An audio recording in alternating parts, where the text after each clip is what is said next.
Hey guys, this is Hell Hades. This is a Raid Shadow Legends video. Guys, we've got an absolutely crazy video today. There is a new login champion coming as part of this kind of like Call of the Arbiter new vibe that Raid are bringing. And I've got to say, he's the best ever free login champion. And I'm talking up above Ninja, up above Ultimate Death Knight. He is going to be absolutely mental for just about everybody who plays this game. Especially new players, but also players that have been playing the game for 4 years like me. So, damn, this guy's going to be absolutely insane. We're going to go through his kit in this video.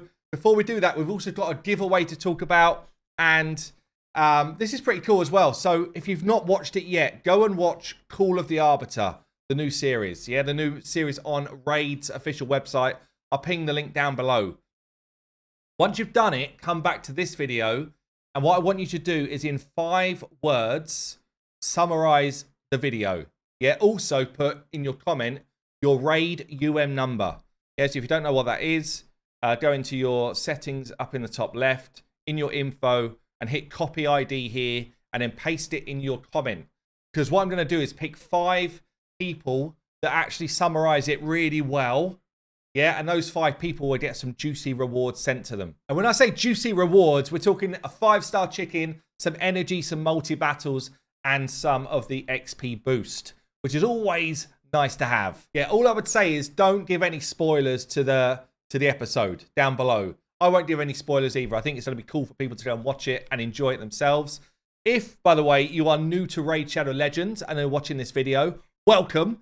Please hit the subscribe to my channel. About 50% of you anyway that watch me every day have not hit the subscribe. And I do Raid Shadow Legends content every damn day.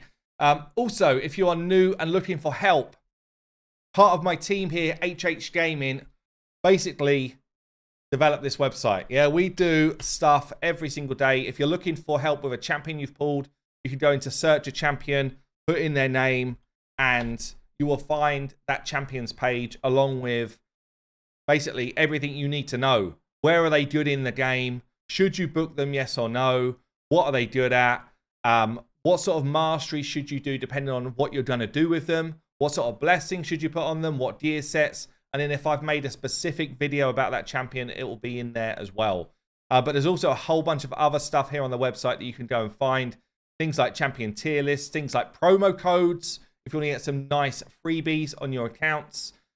There's a raid stages tool, which gives you all of the information for every dungeon in the game in terms of what you're going to face, and loads more. Come and just kind of like search around. You can also just go into the articles page, by the way, which is very cool now, and just be like, I need some help with, I don't know, faction wars.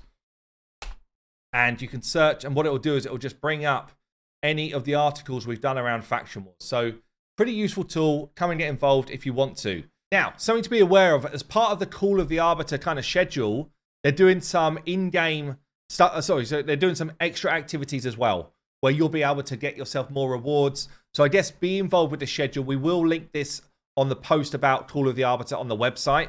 But ultimately, what's going on here is the champion chase for the new guy, yeah, Artak, which we're going to talk about soon. There's also going to be, in the episodes, I guess, Call of the Arbiter code chases. So these are promo codes that are going to be somehow kind of like little Easter eggs within the episode. So again, make sure you go and watch it to try and find those out. And then there's going to be a Forge Pass drop-in, which I'll probably do a separate video about because that's coming out today as well. Oh, what else is this? Inside Look is coming on May 18th. I'm not sure exactly what that is. Inside Look, don't know. And there's going to be Discover the Lore. Looks like a couple of days after each episode, there'll be like some sort of Discover the Lore event that's going on within Raid. So you can see the calendar here. Basically, every episode that drops is a week apart on the Raid YouTube channel. Then there's a Discover the Lore thing happening a couple of days after. And then there's other events that are kind of going alongside it. Yeah, just kind of be aware. Okay, let's talk about this new dwarf. Not dwarf.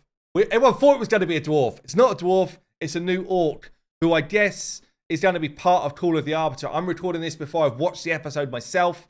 So I'm guessing he's going to be in the mix on that first episode. We will find out. But let's have a look at this dude. He's obviously lost an eye somewhere. Looking pretty badass with his axe. Maybe put on a few too many pounds over Christmas. Oh, he's got a nice little battle axe on the back as well. Sweet. I can't actually wait to see his animations in game because Raid absolutely knock it out the park for this stuff. Okay, let's get into his kits. This is why I am hyped about this guy. So Artak, I guess first I'll read you what Raid have got to say about him and then I'll give you my view. So they say here, it's a 7-day loyalty program. So you need to collect him somewhere between May 18th today and July 23rd. After that, he will be pullable through shards. But up until that point, he's not pullable through shards, only through the login reward. So you can't do any of the empowerment type stuff until after the 23rd of July. Okay, what else have they got to say here? So you just got to log in 7 days in a row. You'll pick him up. Easy peasy. He's an HP-based champion. Magic Affinity. HP-based champion basically means he's easy to keep alive or easier to keep alive because his damage comes from a stat which boosts his survivability, right? So very cool. And they say here, Artak is literally burning with rage. As HP burn is what his kit is all about. He's got AoE attacks. Going to be useful in Hydra, Doom Tower, Iron Twin, Sand Devil. Also hard mode dungeons like Ice Golem and Dragon. Okay, and then they go on to talk about his kit. Okay then, Artak, what are you bringing us? Chaos Razor. Attacks all enemies. We've got an AoE A1. We like it.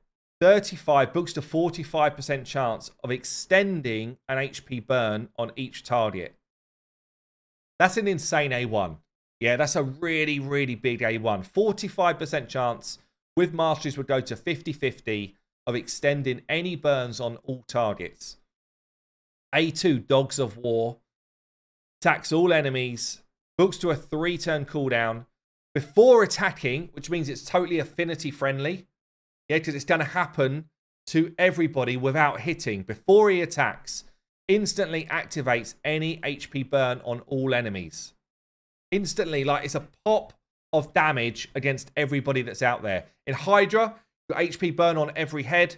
Pop, you're doing insane damage against Hydra with one hit. Also, like even stuff like Clan Boss, pop of burn is good. Somewhere like Spider, popping burns means your pop burns on every Spiderling. Every Spider in the team. It's one of the most overpowered abilities generally for PvE content. In Sorath, you've got 3 enemies. The popping burns on 3 means all of them take 3 lots of damage. Really strong. So instantly does it before attacking, and then his attack is actually, when booked, 100% chance to put decreased attack on enemies. So areas where this is going to be really good. Sorath, Ice Golem hard, Ice Golem generally, Hydra, Spider, probably more, maybe Sand Devil potentially. It might be a good substitute for people that don't own Ninja and want to do like Sand Devil 24. So yeah, this ability here, Dogs of War, is so damn good. Decrease attack on Hydra, popping burns on Hydra, love it. So the A3, Purifier, is another AoE. Every single ability AoE hits.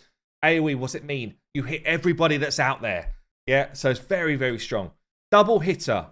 The first hit, again, books to 100% chance of placing the burn. So he's placing his own burns to do the rest of his kit, which is what we want, for 2 turns. So place it for 2 turns. Restores this champion's destroyed HP, we'll come to his passive in a minute, by 10% for each burn he places. So if he's placing, I don't know, like 4 burns on 4 Hydra heads, then you're basically going to get 40% of destroyed max HP back. Heals his champion by 5% of their max HP for each burn attempted, even if it was blocked or... hold on. Heals his champion by 5% of their max HP for each HP burn attempt blocked or resisted.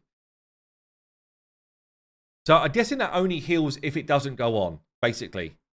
If it goes on, then you get your destroyed max HP back. If it doesn't go on, I think you get a heal. That's why I'm reading it. Maybe comment below if you think I'm getting that wrong. Not sure. I'm not sure if it happens either way, but I think it's only if it's not going on. Interesting. So when we get to the passive then, this is quite cool as well. So whenever an HP burn is activated, which he's doing with his A2, destroys his champion's max HP by 5%. Stacks up to 50%. So you can lose, he loses half of his health potentially. just in destroyed max HP, which he gets back there on, say, 3. Increases his damage, crit damage, defense by 1% for each 1% of destroyed max HP. So if you got the full 50% destroyed max HP, you're basically timesing your damage by 1.5. Plus you're getting more crit damage as well and more defense. Everything's getting times by 1.5. We don't know what his multipliers are like yet. He might not be the absolute nuke we want him to be because the rest of his kit actually is very strong. But that says to me, a bit like with Leorius, yeah, Void Legendary, the more damage he takes, the more damage he does. And it feels like it's not the same mechanic because it's the more destroyed max HP you've got, the more damage you do. But that is an interesting passive for sure. Also increases his speed, resistance by 2 for each 1%. So again, you can get up to another 100 speed on this dude and another 100 resistance. He's basically Hydra God. Yeah, he's going to be Hydra God and insanely good for everyone else. But I'm thinking like my free-to-play account here. Wow, he's exactly what I'm missing. Like I wanted an enemy HP burn champion. Yeah, because it's so strong when you start to get a bit further on in the game. On day 1, it's not as strong. You don't need it as much. But when you're probably like 60 odd days into the game, starting to move through Spider, starting to move onto like, you know, level 15 to 20 dungeons, starting to try and do some Hydra, this guy becomes an absolute beast. Like, he's so good for mid to end game progression. And then on an account like my main, which is absolutely stacked, this guy will still be insanely strong for Hydra at least. Probably Sorath as well, and probably things like Ice Golem hard, I think, is where he really starts to shine at like very late game. So damn, Artak, comment down below what you think. Also, don't forget, go and watch Call of the Arbiter. Sum up your view of Call of the Arbiter in 5 words down below. Don't give any spoilers away about the episode. And leave your Rage UM number. I'm going to select 5 winners to get themselves some free juicy rewards. There you go. I've been Hell Hades. Don't forget to subscribe. I'll see you later.